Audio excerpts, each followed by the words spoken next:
Guys, stop. If you're using peggets, stop using peggets because they are not the way you want to go with it.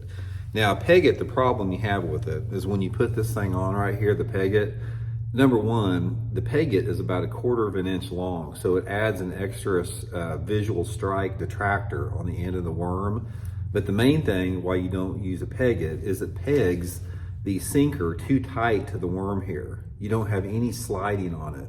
And you want this you want the sinker to slide away from the worm when a bass gets this in the mouth, because what happens is when a bass comes up and gets this thing like this, if you have the sinker pegged correctly or not pegged, the sinker will slide away and then the bass has the worm in its mouth and they don't have the leverage when they jump to throw it. But if you've got this weight in the fish's mouth, you've got more leverage on the bait for the fish to throw that.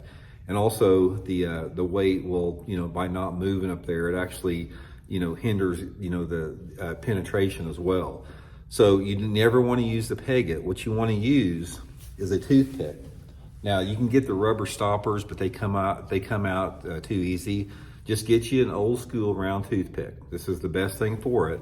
And the reason I like a toothpick is you can control how much pressure you put into the sinker, and by controlling that pressure, it allows you to make the sinker as tight or as loose as you want to. So when I put it in there, I'll just put it in just a little bit, break it off, and I want it to where the sinker will still slide a little bit. Doesn't have to slide a lot, but you want it where it'll slide just a little bit, like that. That's not completely locked down, so that sinker is allowing the sinker to move freely, but nevertheless, it still locks it in place wherever I want to put it.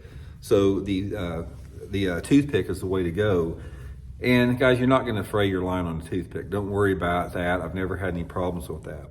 But the main thing I want to talk about, this is an important thing, but the main deal that you want to get away from and do not want to have is stop using this hook right here. This is an EWG hook. Guys, you do not want to use this style of hook with the Texas rig worm.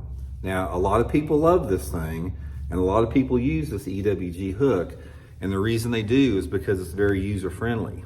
It's like when you rig this thing up, it's really easy to get the thing straight, and also it stays in place. So you can rig it up and the worm stays straight and it stays in place without coming apart. But guys, this is a poor hook for landing bass. It's like if you get 100 bites on a plastic worm, you're going to lose a large percentage of them, or a larger percentage of them than what you should be using by this hook here.